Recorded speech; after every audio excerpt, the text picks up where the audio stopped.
Louisiana is a place where the air itself feels heavy with history. Spanish moss hangs from twisted oak trees like ghostly curtains, and the swamps whisper at night with sounds you can't always explain. Locals will tell you some places here are not just haunted, they are cursed. Places where tragedy struck over and over again, where bad luck clings like the humidity, where even the bravest hesitate to step after dark. Take the Myrtles Plantation, often called one of the most haunted houses in America. On the surface, it's a beautiful estate, picture perfect for postcards. But walk inside and you might feel the temperature drop, even on a hot Louisiana afternoon. Guests report hearing footsteps on empty staircases, seeing a woman in a green turban staring from a mirror before vanishing. The legend says she was Chloe, an enslaved woman who was killed after being accused of poisoning the family. Her spirit is said to linger, sometimes seeking revenge, sometimes simply watching. Workers have tried to renovate, only to have their tools moved, ladders knocked over, strange handprints appearing on walls where no one was standing. Then there's the Monkey Swamp, known as the gateway to the dead. Locals speak of a cursed place there in the early 1900s by a voodoo priestess named Julia Brown. She was feared in the community, known for predicting disasters. Before her death, she allegedly said, "One day I'm gonna die, and I'm gonna take all of you with me." When she passed in 1915, a devastating hurricane hit on the day of her funeral, wiping out entire towns nearby. People still claim to hear her singing through the cypress trees, a soft, eerie lullaby floating over the water. Fishermen have reported seeing glowing red eyes in the mist, or hearing splashes with nothing around to make them. There are entire roads in Louisiana that people refuse to drive at night. The stretch of Bayou Sale Road is said to be haunted by a spectral woman who appears out of nowhere, standing in the middle of the road. Drivers slam their brakes only for her to vanish. Some claim she's a hitchhiker, others say she's an omen. If you see her, someone close to you will die soon. Not all curses here are tied to ghosts. Some are connected to the land itself.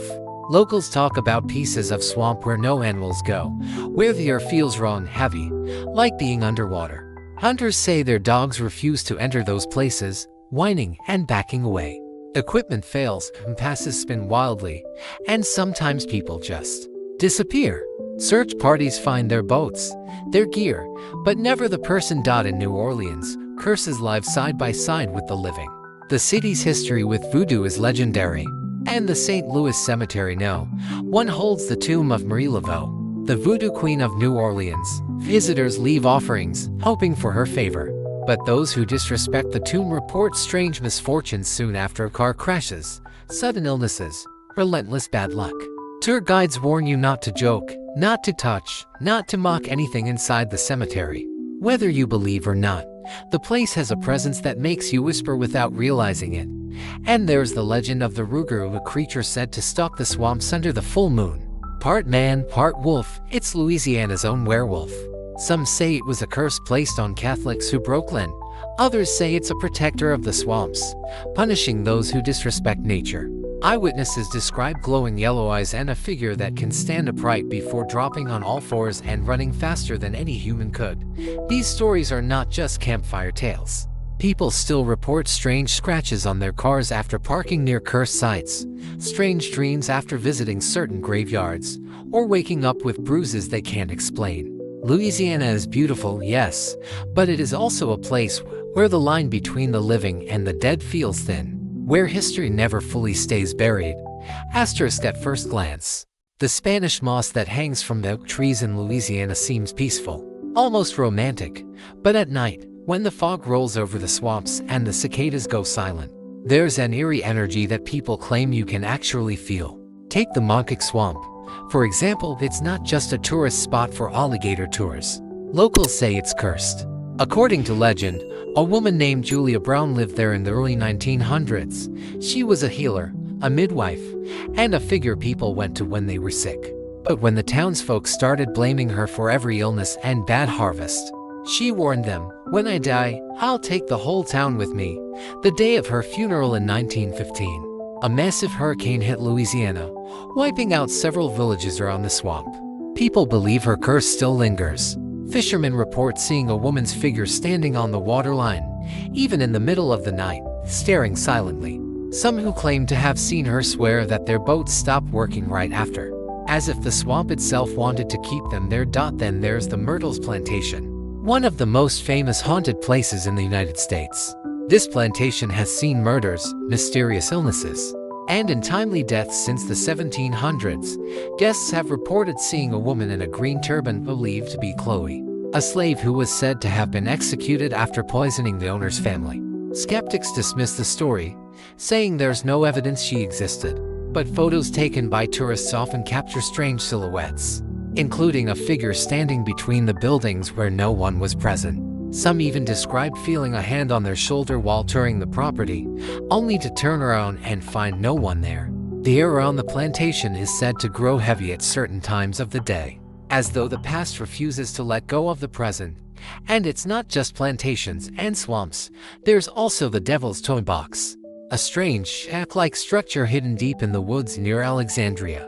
It's said to be a small, windowless cube lined with mirrors on the inside. Urban legend claims that anyone who enters it is confronted by something, not just their own reflection, but visions of their deepest fears. People report coming out disoriented, crying, even screaming uncontrollably, as if they've been inside for hours when only a few minutes had passed. Some thrill seekers have tried to spend the night there but end up running out before midnight. Louisiana's cursed places share a strange commonality.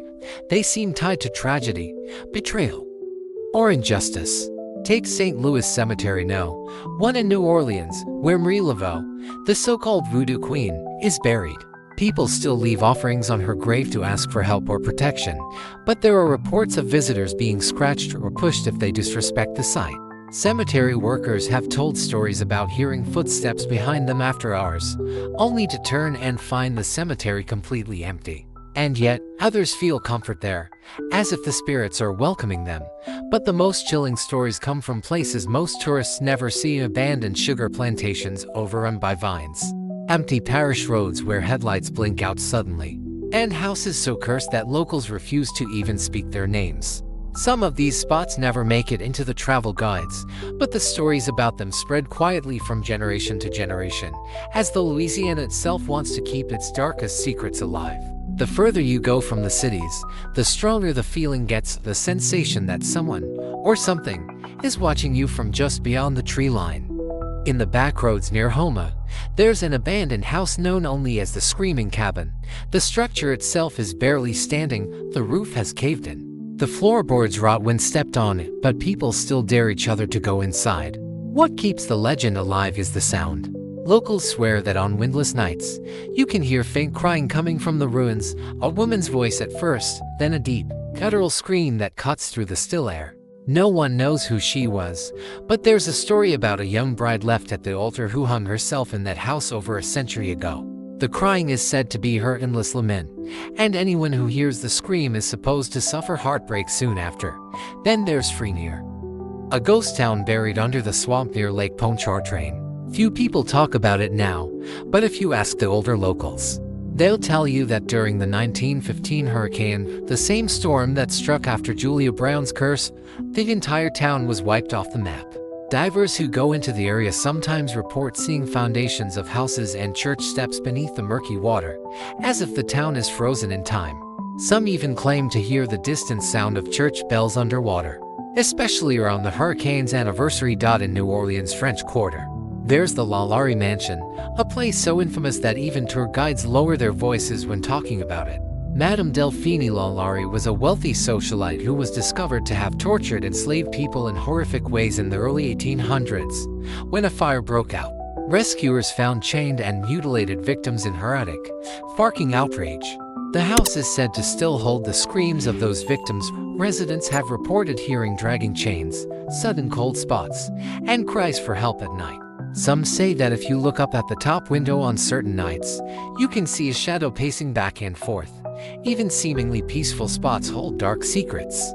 Bayou Sale, for instance, is surrounded by stories of strange lights that dance above the water at night.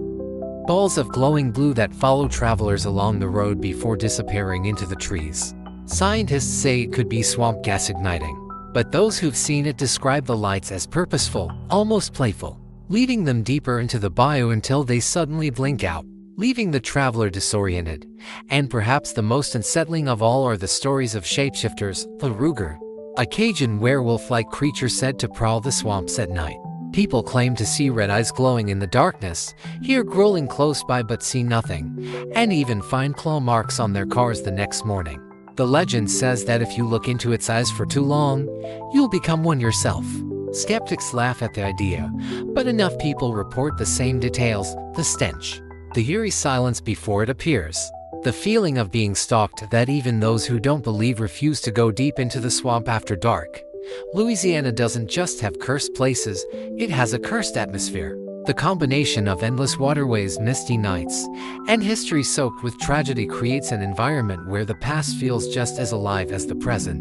Those who travel here say they come for the culture and the music, but many leave with stories they can't explain, memories of something watching them from the dark, and an easy feeling that Louisiana itself is keeping secrets only the brave or the foolish dare to uncover. Deep in the swamps near Morgan City, there's a place locals call Devil's Bend, a sharp curve in the bayou where boats sometimes vanish.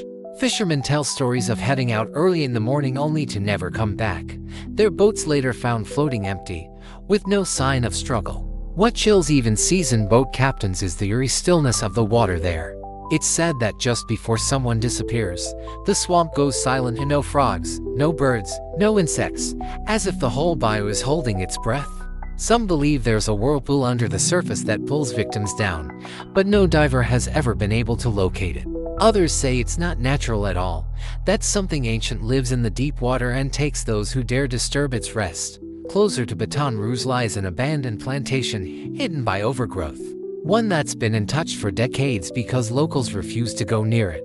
Those who have trespassed describe a thick and natural fog that forms around the house even on clear nights, and an overwhelming sense of dread that makes them leave almost immediately. The few who stayed long enough claim to have seen figures in period clothing staring from the second-story windows, even though the house is completely empty. Paranormal investigators once set up cameras there, but every single device malfunctioned after midnight, their footage corrupted beyond recovery. In the small town of St. Francisville, there's a cemetery known for its weeping statues.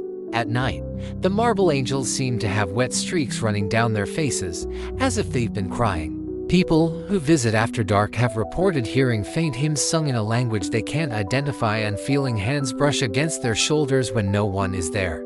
The strangest part, many who go there leave with scratches on their arms and legs, as if something unseen was trying to push them out. Then there's the Honey Island Swamp, notorious not only for its rough drain but for the cryptid said to live there, the Honey Island Swamp Monster. Descriptions vary, but most agree it's a massive creature, part human, part animal, with piercing yellow eyes. Hunters claim to have found tracks that don't match any known species, and some have heard bone-chilling screams echo through the trees at night. A few have even said they saw it standing just at the edge of their campfire light, watching silently before slipping back into the dark. And finally, there's an unmarked stretch of road near Opelousas where drivers report strange experiences that seem to defy reality.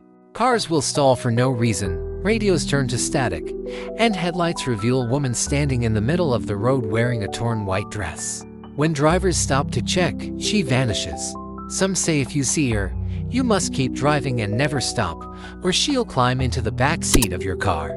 There have even been reports of people waking up miles away from where they were, with hours of missing time they can't account for. Louisiana's cursed places don't just tell ghost stories, they blur the line between history, folklore, and something far darker. Each location carries its own weight, its own unspoken warning that some things are better left undisturbed.